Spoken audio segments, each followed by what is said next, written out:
Muy buenos días, queridos hermanos. Es un placer estar delante de ustedes una vez más para estudiar la palabra de Dios. El título del tema del día de hoy es El origen y la naturaleza de la Biblia, el cual lo dividiremos en tres partes. Parte número 1, revelación. Parte número 2, inspiración. Y parte número 3, iluminación. El texto clave para el estudio de hoy se encuentra en Primera de Tesalonicenses, capítulo 2, versículo 13. Leamos. Por lo cual también nosotros, sin cesar, damos gracias a Dios, de que cuando recibisteis la palabra de Dios que oísteis de nosotros, la recibisteis no como palabra de hombres, sino según es en verdad la palabra de Dios, la cual actúa en vosotros los creyentes. Iniciemos. ¿Qué es revelación? Revelación básicamente significa develar, dar a conocer algún misterio. En el caso de Dios, Él decide revelar algún misterio con el propósito de que su creación conozca de dicho misterio y lo comprenda. En el caso del ser humano, ¿cómo Dios se reveló a sí mismo? ¿De qué maneras Él dio a conocer misterios? Pues en el trabajo de hoy proponemos 5 maneras de cómo Dios se ha revelado. Y para ello vamos a mirar el siguiente diagrama. Número 1. La máxima revelación de Dios, el Señor Jesucristo. Cristo revela a la persona y al carácter de Dios.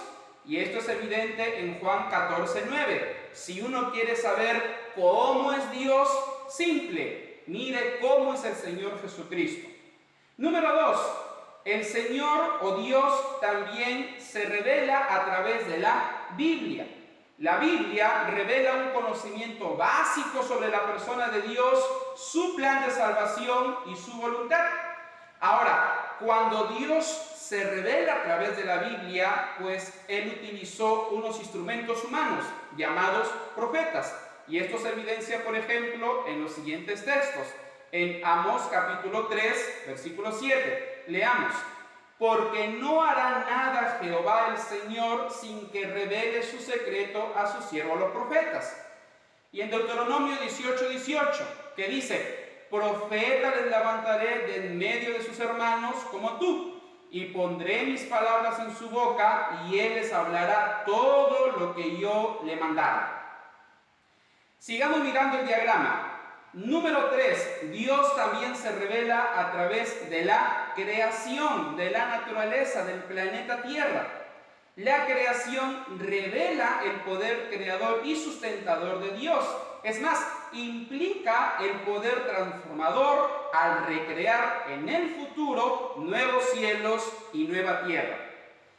Una cuarta manera de cómo Dios se revela es a través de la obra salvífica del Espíritu Santo. Recordemos que la conversión de una persona es un milagro, obra sobrenatural de Dios que revela su poder redentor y transformador.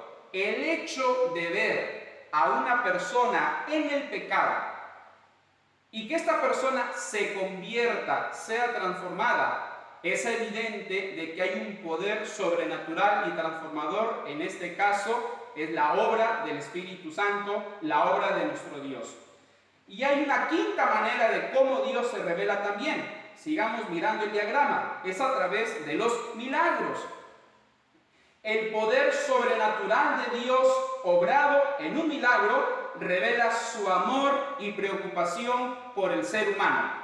Por ejemplo, vemos cómo es que Dios, al librar a los hebreos, abrió el Mar Rojo. Vemos también en los evangelios cómo es que el Señor Jesucristo resucitó a varias personas.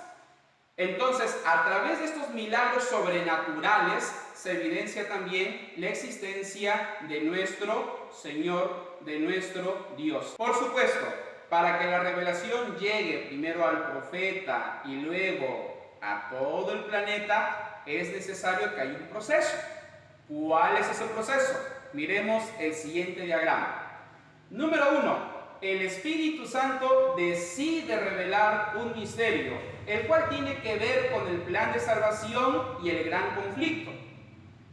Para revelar ese misterio, vamos al número 2, el Espíritu Santo lo hace a través de sueños y visiones, para que el profeta entienda, porque hubo momentos en los cuales los profetas no entendieron. Por ejemplo, Daniel en su libro y Juan en el Apocalipsis, el Espíritu decide enviar a un ángel. Luego, la revelación es recibida por el profeta. Número 3, él recibe la revelación con el objetivo de entenderla y luego comunicarla.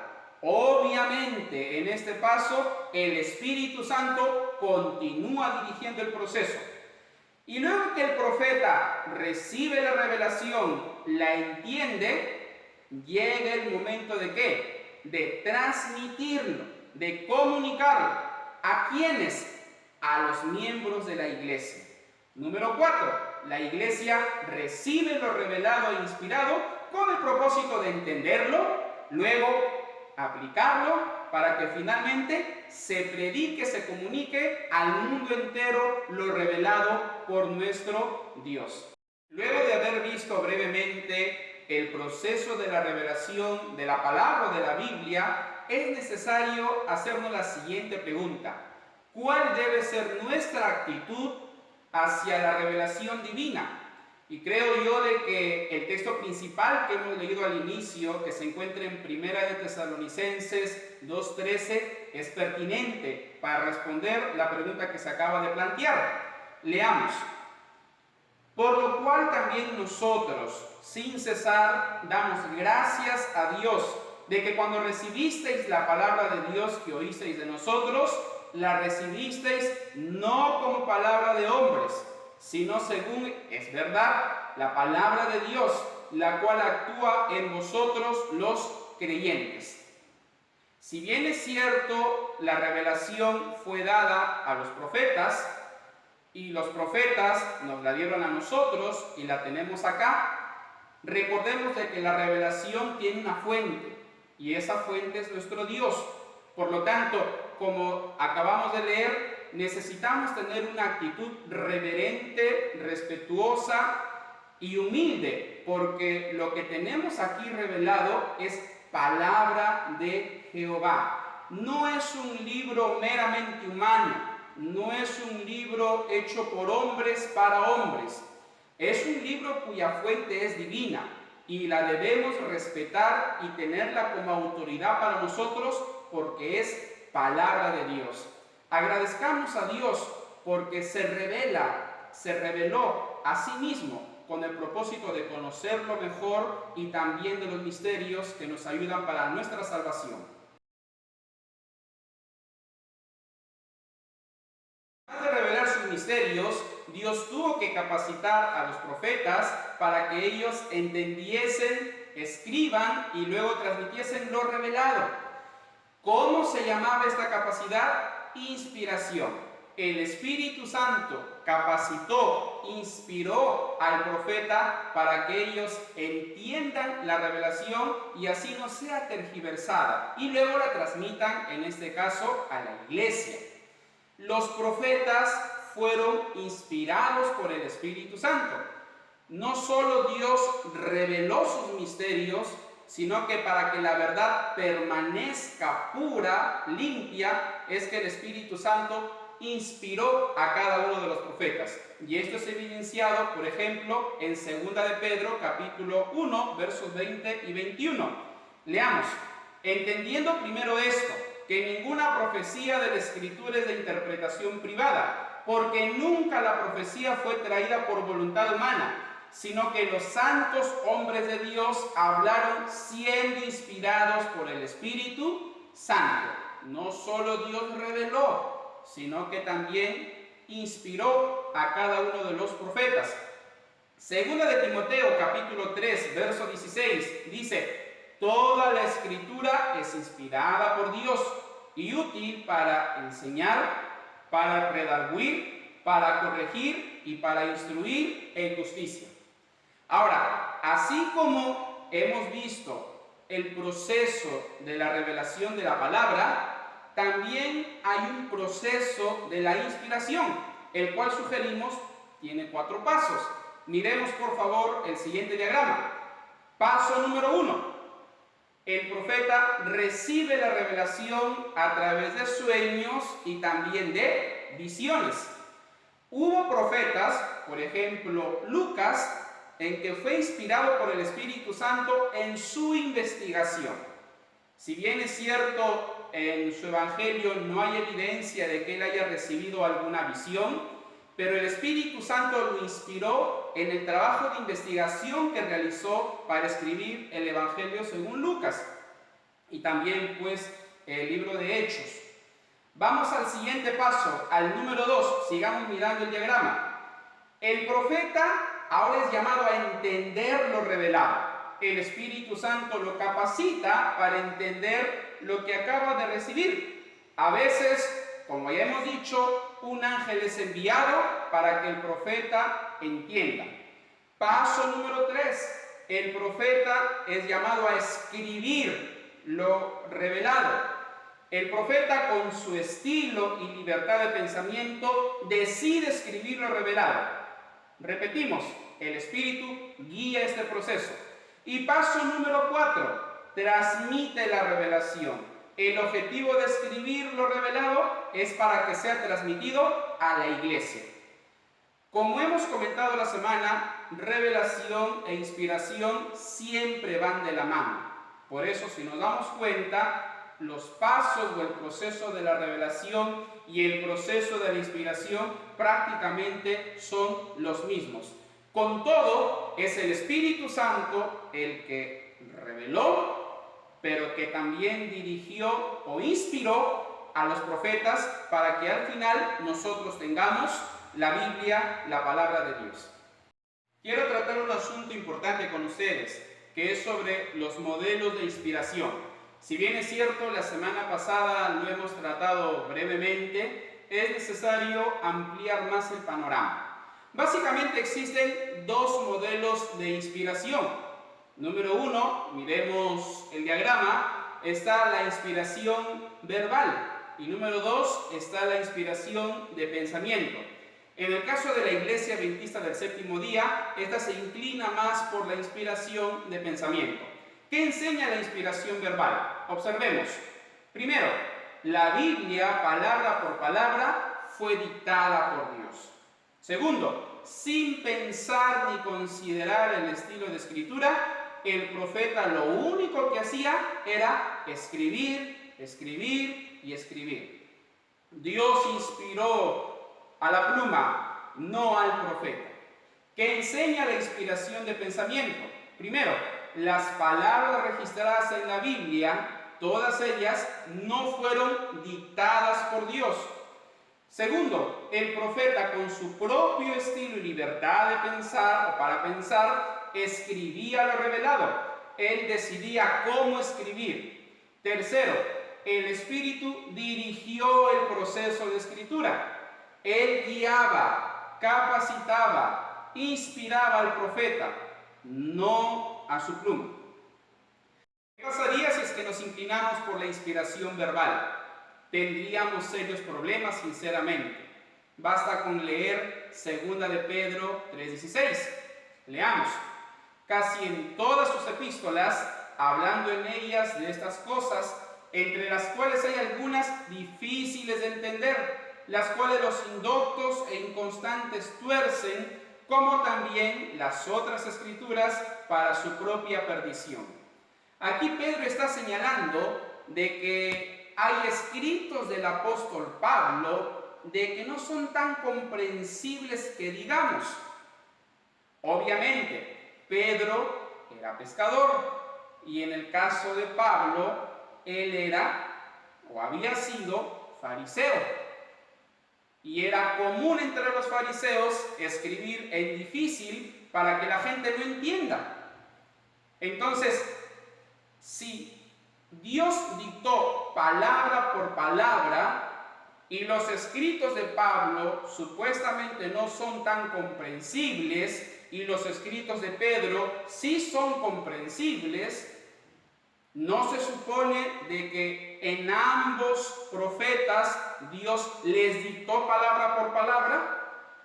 Si nos inclináramos por la inspiración verbal, se supone que ambos tendrían el mismo estilo.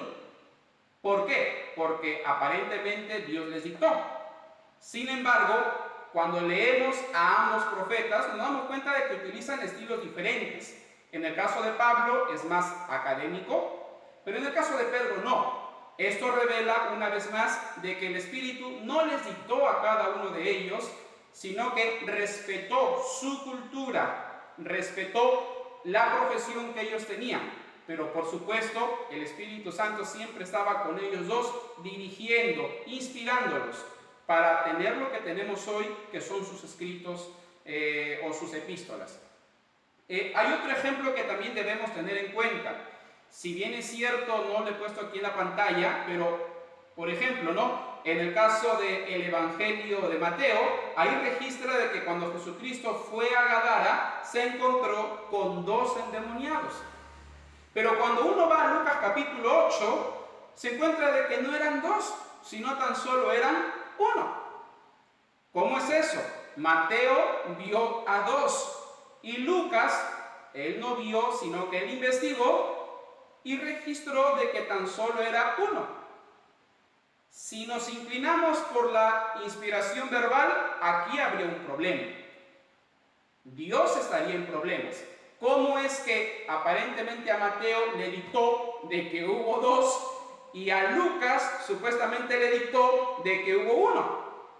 Ahí sí creo yo, si nos inclinamos por la inspiración verbal, Dios estaría contradiciendo. Sin embargo, nos inclinamos por la inspiración de pensamiento. Mateo vio 2 y Lucas, después de su investigación, concluyó que era 1.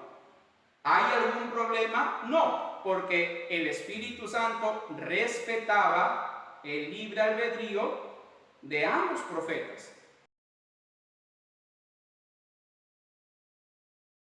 Revelación e inspiración más tienen que ver con el Espíritu Santo y los profetas.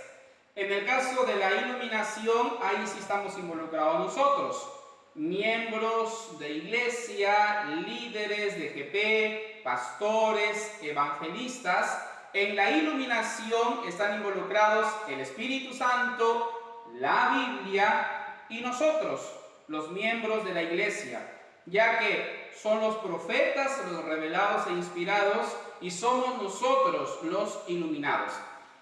Antes de ir a lo que es propiamente la iluminación, es necesario tener en cuenta lo siguiente. Cuando tú y yo leamos la palabra, siempre debemos leerla con fe, creyendo en todo lo que registra la palabra del Señor. Por ejemplo, si la Biblia nos dice de que el mar rojo se abrió, hay que creer. Si la Biblia nos señala de que el Señor Jesucristo resucitó al tercer día, hay que aceptarlo. Si la Biblia nos habla de que Jonás estuvo 3 días dentro de un pez, hay que aceptarlo por fe. Y si Tesalonicenses nos dice de que el Señor Jesucristo vendrá por segunda vez, también hay que aceptarlo por fe. Cuando tú y yo leamos la palabra, siempre leámoslo con los ojos de la fe. Es pertinente lo que dice Hebreos 11, versículo 6. Leamos. Pero sin fe es imposible agradar a Dios, porque es necesario que el que se acerca a Dios crea que le hay, y que es galardonador de los que le buscan. Ahora sí, vamos a lo que es la iluminación. Para ello, miremos por favor el siguiente diagrama. Ahí está el objeto, en este caso la Biblia. Y la Biblia, por supuesto, sus textos necesitan interpretación. Ahí estamos nosotros, los intérpretes. Se supone de que nosotros como intérpretes vamos a ir a extraer el significado del texto, no a imponer nuestra supuesta interpretación y decir lo que la Biblia no dice. Nosotros vamos a buscar el significado correcto. no a imponer al texto lo que no registra, lo que no dice. Y como intérpretes necesitamos ¿qué? Ser iluminados por el Espíritu Santo. ¿Qué es la iluminación? Miremos las letras de color dorado. Es la capacidad dada por el Espíritu para entender lo comunicado por el profeta. Entonces, Dios reveló e inspiró al profeta. Y el profeta escribió lo revelado e inspirado. No solo eso, el profeta transmitió lo revelado e inspirado. La pregunta es, ¿cómo interpretará los oyentes o la iglesia lo transmitido por el profeta? Ahí la necesidad de ser iluminados, en este caso por el Espíritu Santo. Y lo más interesante e importante de todo esto es que la misma persona que reveló e inspiró a los profetas, que en este caso es el Espíritu, es la persona que nos va a dar la capacidad o la iluminación para entender esos mensajes. Así que en el caso de nosotros, sí o sí necesitamos la presencia del Espíritu Santo, su iluminación para entender correctamente, para interpretar correctamente lo revelado e inspirado a los profetas. Vamos a hacer un ejemplo de cómo se trabaja en la iluminación. Sigamos por favor mirando el siguiente diagrama. Vamos con el objeto, en este caso la Biblia, y nos vamos a dedicar a lo que son los días de la creación en Génesis 1 y 2. La pregunta es, ¿estos días, como está bajito, son literales, o sea de 24 horas cada uno, o son simbólicos? Algunos han sugerido de que cada día representaría 1000 años. Bueno, ahí está la duda, ahí está la pregunta, ¿son literales o simbólicos? Sigamos mirando, ahí estamos ahora nosotros, los intérpretes, y nos preguntamos, ¿literales o simbólicos? ¿Qué vamos a hacer? Siempre es importante orar antes de leer la Biblia. ¿Para qué? Para que el Espíritu Santo nos ilumine. En este caso, pedimos la ayuda del Espíritu para que nos apoye en la interpretación. ¿Serán literales o serán simbólicos los días de Génesis 1 y 2? Creemos de que el Espíritu, al iniciar ese proceso de iluminación, nos capacita y nos ayuda a buscar otros textos bíblicos también.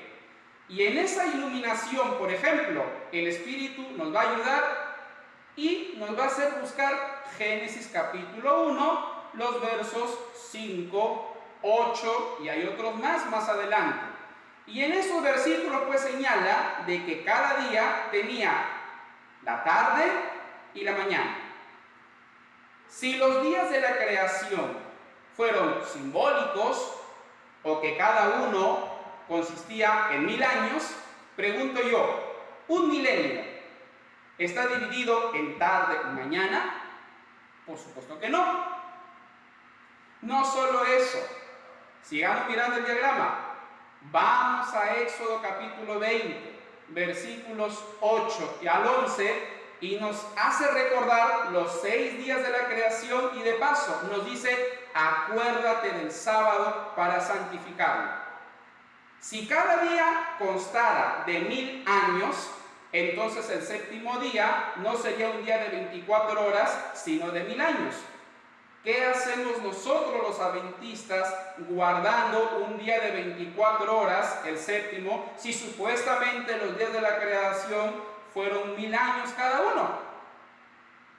Evidentemente, de acuerdo al registro bíblico, cada día de la creación en Génesis 1 y 2 fueron de 24 horas. ¿Cómo hemos llegado a esta conclusión? El Espíritu Santo nos iluminó.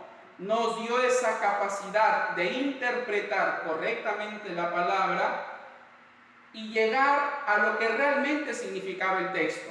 Cuando Moisés escribió Génesis 1, estaba pensando en días literales de 24 horas y no en milenios, así de sencillo. Entonces, así se trabaja en la iluminación. El Espíritu Santo nos da la capacidad ¿de qué? De entender los escritos proféticos. Y para ello es muy importante, por ejemplo, que al abrir la palabra leamos un texto, luego vayamos a otro texto, luego vayamos a otro texto y así encontrar el significado del texto que estamos leyendo. ¿Quién dirige esta iluminación? ¿Quién nos ayuda a interpretar la palabra, los escritos proféticos? Es el Espíritu Santo. Por ello, repetimos, ¿qué es la iluminación? Es la capacidad que el Espíritu Santo nos da a nosotros para entender lo revelado y lo inspirado a los profetas. El objetivo es de que nosotros, como miembros de iglesia, comprendamos bien la verdad, lo que fue revelado e inspirado.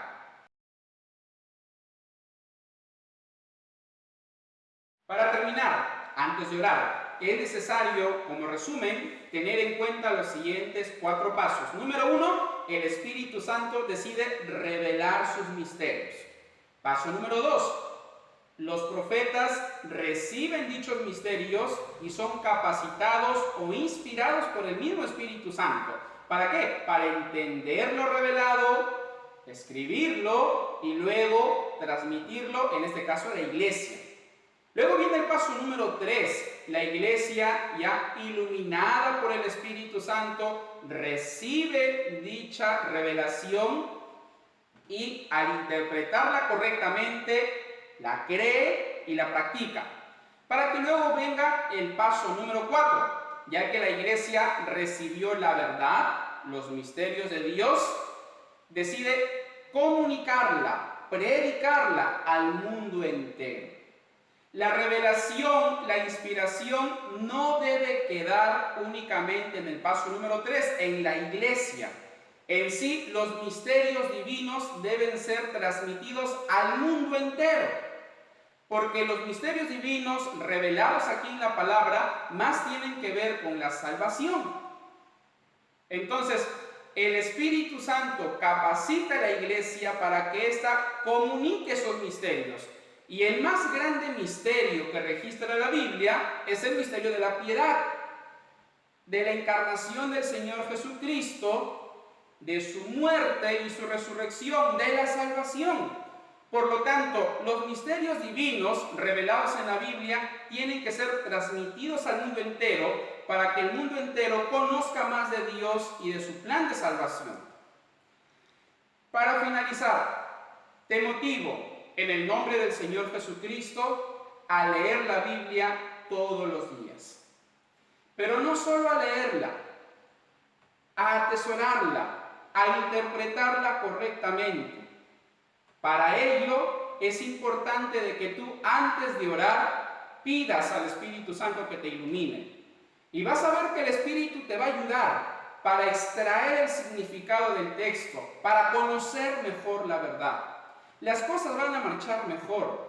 Por ello te motivo a orar siempre antes de leer la Biblia y vas a encontrar preciosos tesoros que te van a ayudar en tu experiencia como cristiano. Así que a leer la Biblia en esta nueva semana y a interpretarla correctamente. Vamos a orar. Inclinemos el rostro. Padre eterno, tú que reinas y moras en los cielos, gracias te damos en esta mañana por tu palabra. Porque tú revelaste misterios y le diste a los profetas a través de sueños y visiones. Y de paso el Espíritu los capacitó para que ellos entendiesen lo revelado y luego nos comuniquen a nosotros a través de sus escritos.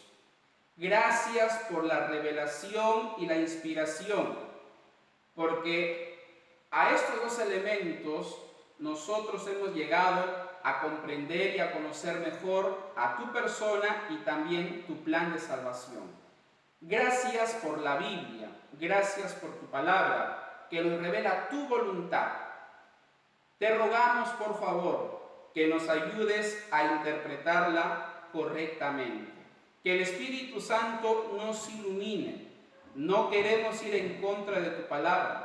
Queremos interpretarla correctamente, porque de eso depende nuestro estilo de vida y nuestra salvación, que están involucradas.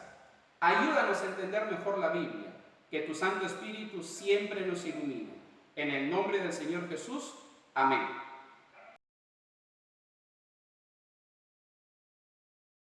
Después de haber estudiado la palabra, quisiera mandar un saludo fraterno a mi hermano Enrique. Él, el día de hoy, está cumpliendo años. El Señor ha preservado su vida durante este tiempo y quisiera mandarte, Quique, un fuerte abrazo a la distancia, deseándote lo mejor. Tú sabes que te quiero bastante y rogando para que el Señor te siga cuidando y protegiendo. Éxito en todo lo que hagas. Saludos también a mi mamá y a toda la familia. Que Dios te bendiga, hermanito.